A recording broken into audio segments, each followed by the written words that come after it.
नमस्कार दोस्तों, learn to earn channel पे आपका स्वागत है। आज का दिन सीखने के लिए बहुत अच्छा था, क्योंकि जो ऊपर के लेवल रेजिस्टेंस के लेवल थे, वही मार्केट रेजिस्टेंस ले रहा था और जो जहाँ सपोर्ट थे, वही सपोर्ट ले रहा था। तो आप आपके लेवल के हिसाब से जब भी ट्रेड लेंगे, आप ज़रूर प्रॉफिट में होंगे। तो आप हमारे लेवल फॉलो करते रहिए। आपको हमारे लेवल अच्छे लगते होंगे तो लाइक, शेयर और सब्सक्राइब करना मत भूलिए। इससे हमें प्रोत्साहन मिलता है और भी ज़्यादा वीडियो बनाने के लिए। तो चलो दोस्तों, देखते हैं निफ्टी और बैंक निफ्टी का एनालिसिस।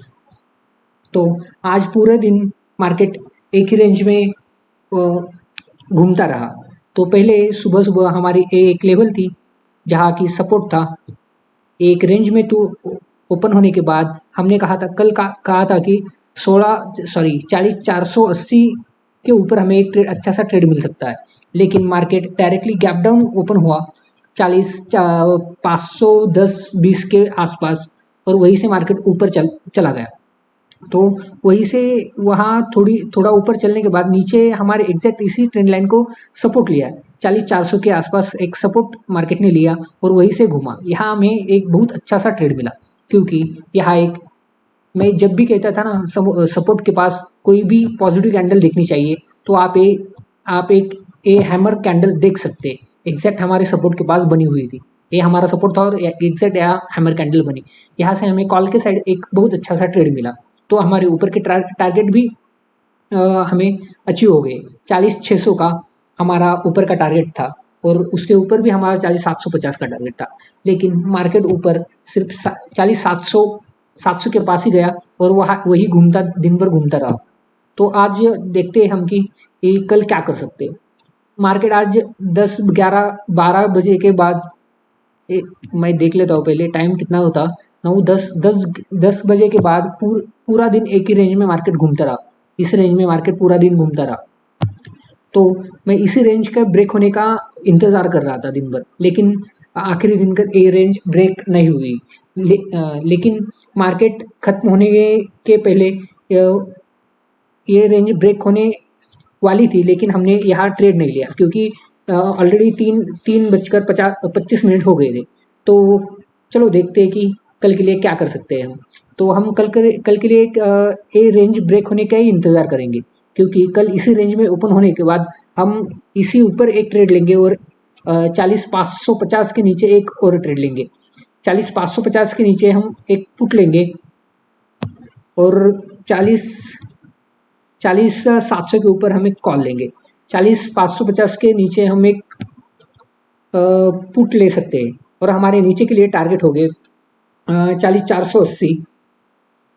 40,480 के नीचे भी हमारे टारगेट हो गए 40,340 और 40,170। ये हमारे नीचे के लिए टारगेट हो गए। तो मैं आपको यहाँ लिख के बताता हूँ। 40,550 के नीचे हमारे टारगेट हो गए 40,480 और 40,340। ये हमारे नीचे के लिए टारगेट हो गए। और इसके नीचे भी मार्केट गया तो हमारे और भी नीचे के लिए टारगेट हो गए 40,170 और 40,060। ये हमारे नीचे के लिए टारगेट हो गए। तो अब हम देखते हैं कि गैप अप और गैप डाउन होने के बाद क्या हो सकता है। आप ये टारगेट नोट डाउन करके आपको जरूर हेल्पफुल होंगे। तो अब हम देखते हैं कि इसी रेंज में इसी रेंज के बाहर ओपन हो गया तो क्या हो सकता है। तो मार्केट हम एक्सपेक्ट करते हैं कि 40,500 के 40,400 या 40,370 के पास हम एक्सपेक्ट करते हैं कि मार्केट गैप डाउन होगा। 40,300, 350 इसी रेंज में हम एक्सपेक्ट करते हैं कि मार्केट गैप डाउन होगा। तो हम वहाँ देख सकते हैं कि मार्केट कैसा रिएक्ट करता है। इसी रेंज में थोड़ी एक 5 मिनट की कैंडल बनने के बाद ये रेंज ब्रेक करता है 40,340। 40,340 ये रेंज ब्रेक करता है तो हमें नीचे के टारगेट मिल सकते हैं। तो हमारे नीचे के टारगेट हो गए 40,170 और 40,060। ये हमारे नीचे के लिए टारगेट हो गए। तो अब हम देखते हैं कि गैप अप होने के बाद क्या हो सकता है। पहले मैं और भी आपको नीचे के टारगेट देता। 40,170 और 40,060 के नीचे भी हमारे टारगेट है। 39,950 और 40,000 में घूमने के बाद 39,950 ब्रेक करने के बाद हमें और भी नीचे टारगेट मिल सकते हैं कंसोलिडेशन के बाद। तो हमारे नीचे के टारगेट हो गए 39,650। ये हमारा स्ट्रॉन्ग सपोर्ट है, 39,650 सपोर्ट है हमारा स्ट्रॉन्ग। और 40,060 के नीचे हमारे नीचे के टारगेट है 39,870। ये भी हमारा एक टारगेट होगा। तो आप ये टारगेट नोट डाउन करके रखिए नीचे के लिए। तो अब हम देखते हैं कि गैप अप ओपन होने के बाद क्या हो सकता है। तो एक्सपेक्ट करते हैं कि 40,700 750 के पास एक्सपेक्ट करते हैं, 700 750 के बाद एक्सपेक्ट करते हैं। जब भी मार्केट गैप अप होता है तब तो मार्केट पूरी मोमेंट खा जाता है मार्केट की। तो आप हमें वहाँ थोड़ी देर रुक के देखना चाहिए कि मार्केट एग्जैक्टली क्या करता है। आज भी वैसा ही हुआ कि मार्केट गैप अप हुआ और उसी रेंज में थोड़ा ऊपर जाने के बाद नीचे आ गया। तो कल भी हमें वैसा ही देखना चाहिए, 40,700 750 के पास ओपन होने के बाद हमें देखना चाहिए कि मार्केट कैसा रिएक्ट करता है। हम जब भी 40,750 के पास या 800 के पास ओपन होगा तो हम थोड़ी देर वेट कर लेंगे, और जब भी वो 40,700 के पास रिटेस्ट करने आता है तब हम एक कॉल की पोजीशन बना सकते हैं। या यहाँ आने के बाद 40,700 के आने के पास यहाँ थोड़ी देर कंसोलिडेशन होना चाहिए, या यहाँ कोई भी पॉजिटिव कैंडल बननी चाहिए, हैमर न्यूट्रल कैंडल बननी चाहिए, और उसी का हाई ब्रेक करने के बाद हम एक कॉल की पोजीशन बना सकते हैं। तो आपको ये उसी टाइम देख के, प्राइस एक्शन देख के ये ट्रेड हम ले सकते हैं। तो उसी टाइम हमारे 40,750 800 के 40,700 के पास कॉल लेने के बाद हमारे टारगेट होंगे ऊपर के लिए 40,820 और 40,930, 40,820 और 40,930, ये हमारे ऊपर के लिए टारगेट होंगे। तो ऊपर इसी रेंज में घूमने के बाद हमें ऊपर के और भी टारगेट मिल सकते हैं। 40,170 ये भी हमारा ऊपर का एक टारगेट होगा, लेकिन ये मेरा आखिरी टारगेट होगा। 40,930 या 40,000 40,000 सॉरी 41,060 के आसपास हमारा एक स्ट्रॉन्ग रेजिस्टेंस है। तो वहाँ हम एक पुट की पोजीशन भी सोच सकते हैं, लेकिन वहाँ कोई निगेटिव कैंडल बनने देनी चाहिए, या कोई कंसोलिडेशन के बाद ही हम जो जिस साइड ब्रेक होगा हम उसी साइड ट्रेड लेंगे। कोई भी निगेटिव कैंडल या इन्वर्टेड हैमर या कोई और भी इवनिंग स्टार पैटर्न बनने के बाद हम एक पुट की पोजीशन वहाँ ले सकते हैं। तो चलो दोस्तों, अब हम देखते हैं कि निफ्टी का एनालिसिस।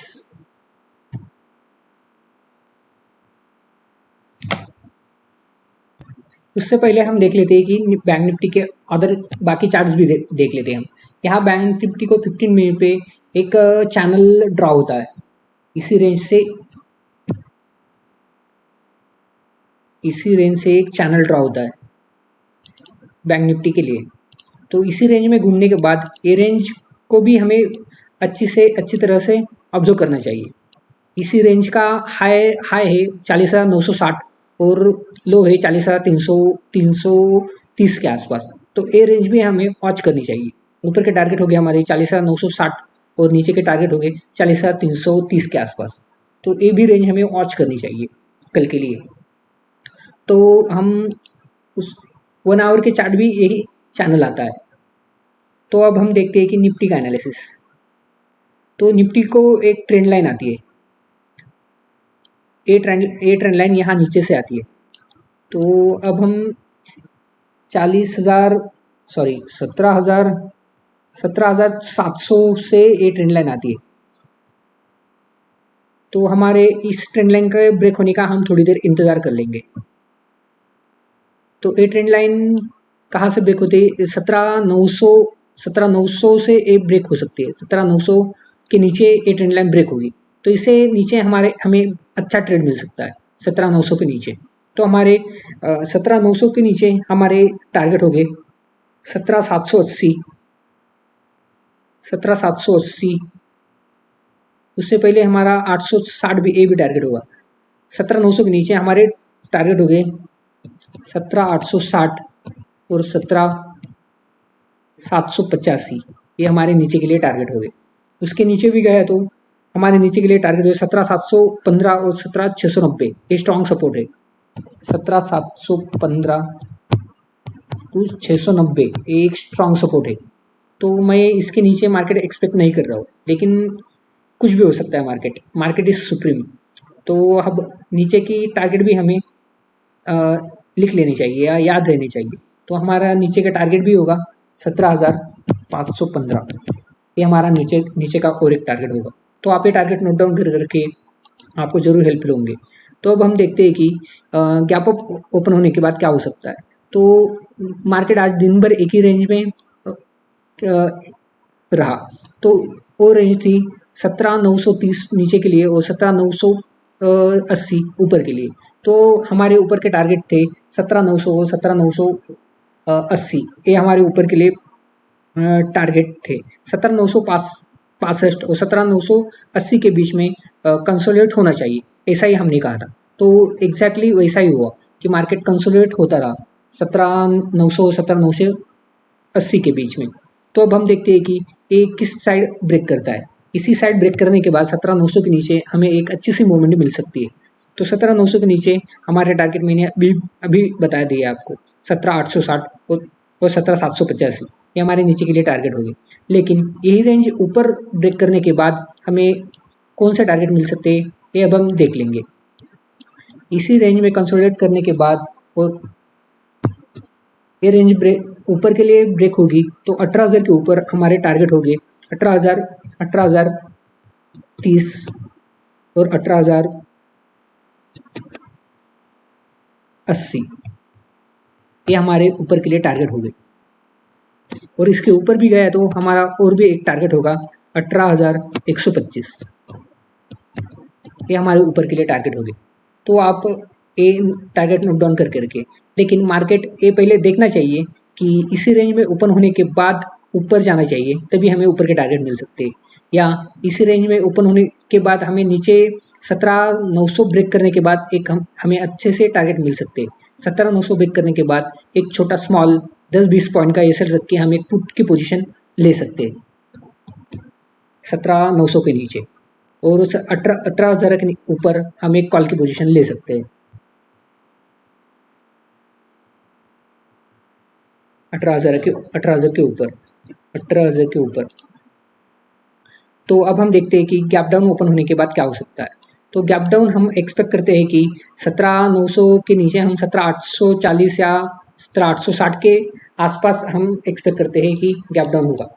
17,800 के आसपास गैप डाउन हो गया, 17,860 या 800 के बीच में गैप डाउन हो गया तो हमारे डाउन साइड टारगेट हो गए 17,785, 17,785 और 17,715, ये हमारे नीचे के लिए टारगेट होगी। आई होप आप दोस्तों आपको ये एनालिसिस अच्छा लगता होगा। आज के टारगेट भी हमारे एग्जैक्ट फॉलो किए मार्केट ने। तो आपको ऐसे ही टारगेट आपको चाहिए होंगे तो आप हमें कमेंट में बता सकते हैं। और भी कोई किसी टॉपिक के बारे में वीडियो चाहिए तो आप वो भी हमें बता सकते हैं। थैंक यू दोस्तों, लाइक शेयर और सब्सक्राइब करना मत भूलिए। Thank you.